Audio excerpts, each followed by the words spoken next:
Halo guys, balik lagi di channel Belajar Kita Semua. Di mana lagi kalau bukan di MIPA Study Center ID. Yap, tebak nih kita akan bahas apa hari ini? Ya benar, kita akan membahas tentang sistem pernafasan. Nah ini bagian anatominya saja ya. Nah di part pertama ini dikhususkan untuk teman-teman yang masih SMA maupun maba FK yang sedang belajar anatomi dasar sistem pernafasan. Untuk part berikutnya, baru kita akan membahas lebih dalam lagi tentang anatomi sistem pernafasan itu ada apa aja. Jadi ditunggu aja ya videonya di channel YouTube MIPA Study Center ID. Jangan lupa subscribe guys. Nah, kita lanjut ke materinya, yaitu sistem respirasi atau sistem pernafasan. Itu terbagi menjadi dua. Yang pertama secara struktural terbagi menjadi sistem pernafasan atas dan sistem pernafasan bawah. Kemudian secara fungsional terbagi menjadi zona konduksi dan zona respirasi. Nah, kemudian kita bahas dulu dari secara struktural. Secara struktural kan ada sistem pernafasan atas dan bawah. Sistem pernapasan atas itu termasuk ada nasal atau hidung, kalkulasi atau rongga hidung, dan faring. Sistem pernapasan bawah ada laring, trakea, bronkus, dan bronkiolus. Nah, kemudian ada secara fungsional. Secara fungsional itu ada zona konduksi dan zona respirasi.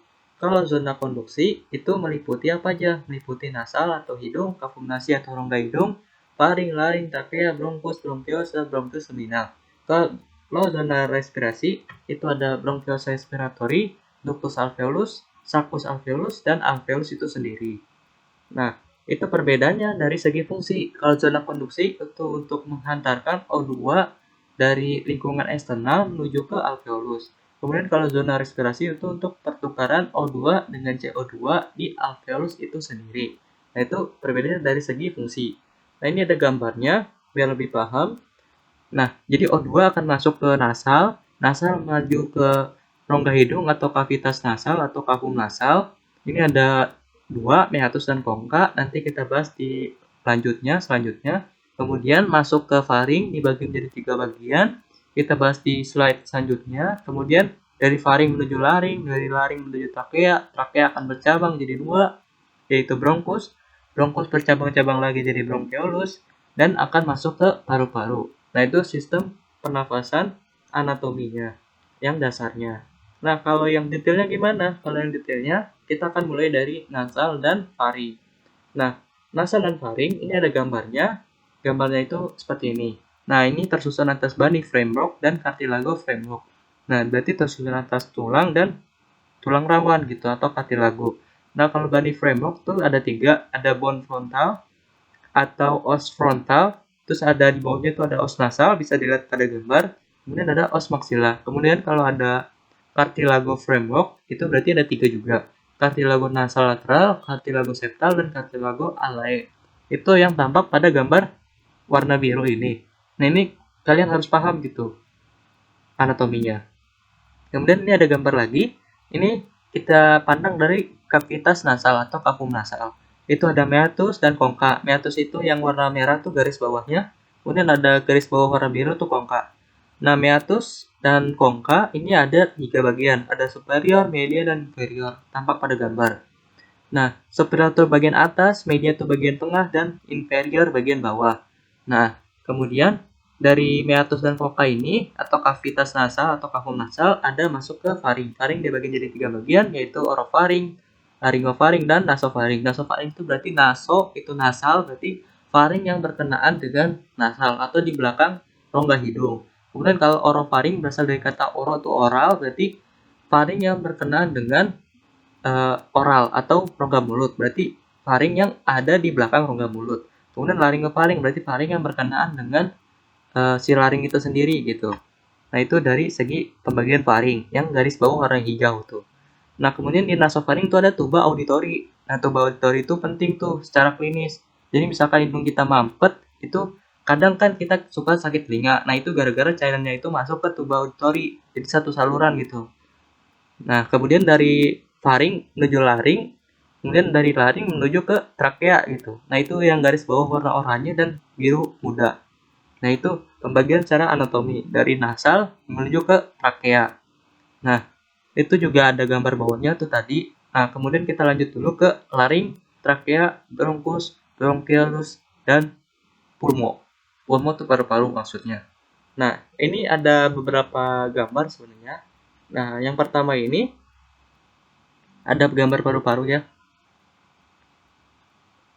Nah, kita lanjut ke dari tadi kan dari laring menuju ke trakea. Trakea akan bercabang menjadi dua, yaitu bronkus. Nah, ini bronkusnya namanya bronkus primer atau main bronchi atau namanya bronkus principalis. Nah, bronkus principalis itu ada dua, bronkus principalis sinistra yang bagian kiri, sinistra itu kiri. Kalau dextra itu kanan, berarti bronkus principalis sinistra punyanya bronkus kiri, terus bronkus principalis dextra punyanya bronkus kanan. Kemudian dari bronkus principalis akan menjadi bronkus lobaris. Nah, bronkus lobaris akan bercabang lagi menjadi bronkus segmentalis. Nah, bronkus segmentalis akan mengecil strukturnya, itu akan jadi bronchiolus. Nah, bronchiolus akan mengecil lagi diameternya menjadi bronchiolus sabinal. Kemudian masuk ke alveolus tuh, masuk ke ductus alveolus, kemudian menjadi sulcus alveolus dan menjadi alveolus. Nah, itu ada bronchial tree tuh yang warna oranye. Jadi ada diagramnya tuh panah-panah. Nah, itu kalian baca saja alurnya sistem pernapasan tuh seperti apa. Kemudian ada lapisan pelindung paru-paru. Nah, lapisan pelindung paru-paru ini ada pleura. Pleura itu ada dua, pleura parietal dan visceral. Parietal itu bagian luar, visceral itu bagian dalam. Nah, itu tampak pada gambar warna hijau yang garis bawahnya. Kemudian ada lagi pulmo. Pulmo ini kan ada pulmo sinistra dan destra. Pulmo sinistra atau paru-paru yang kiri. Jadi pulmo itu paru-paru, sinistra itu kiri. Berarti pulmo sinistra itu paru-paru yang bagian kiri. Nah, itu yang bagian dari sisi kanan kita gitu kalau kita lihat. Kemudian kalau pulmo dextra berarti paru-paru bagian kanan. Nah, pulmo sinistra itu ada dua lobus tuh, tersusun atas dua lobus, yaitu lobus superior dan lobus inferior. Kemudian ada lobus yang bagian pulmo dextra, itu ada tiga, lobus superior, lobus media, dan lobus inferior. Nah, itu dari pembagian lobus-lobusnya. Kemudian itu ada diafragma juga tuh yang di bawah paru-parunya atau di bawah pulmo, itu ada diafragma untuk kontraksi dari sistem pernafasan gitu, untuk bernafas, proses bernafas. Nanti juga kalian akan baca lebih dalamnya gitu. Nah, kemudian ada lagi yang harus kalian tahu tuh, dari paru-paru itu ada di belakangnya tuh ada jantung ya. Jadi ada jantung juga. Nah, mungkin itu saja dari segi sistem pernafasan, anatominya. Kalau kita kaitkan dengan klinis, itu kan ada dari misalkan pleura ini. Pleura ini kan ada dua, pleura parietal dan visceral. Nah, di antara pleura parietal dan visceral itu ada pleural cavity. Nah, pleural cavity ini atau cavitas pleura itu kalau kita ada isinya gitu, kalau ada isinya cairan, berupa cairan, itu akan terjadi klinisnya itu efusi pleura. Nah, itu penyakitnya efusi pleura. Nah, makanya mungkin kalian pernah mendengar tuh efusi pleura di SMA gitu. Nah, itu gara-gara ada cairan gitu dari hasil proses peradangan gitu. Misalkan ada infeksi. Nah, itu bisa terjadi efusi pleura. Kemudian ada misalkan ada tuberkulosis gitu, ada TB. Nah, itu akibat adanya infeksi Mycobacterium tuberculosis, itu biasanya menyerang di bagian apex paru tuh. Apex paru itu sekitar itu yang ada tanda panah right lung. Nah, itu sekitar situ tuh apex paru.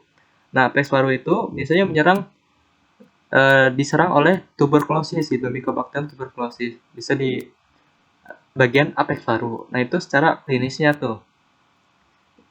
Nah, mungkin sudah cukup pembahasan saya tentang anatomi dasar dari sistem pernafasan. Kita akan lanjut di part selanjutnya untuk detail dari sistem pernafasan. Nah, kemudian jangan lupa like, share, and subscribe channel ini jika kalian merasa bermanfaat, dan misalkan kalau ada kekurangan bisa disampaikan di kolom komentar video ini. Sekian, terima kasih.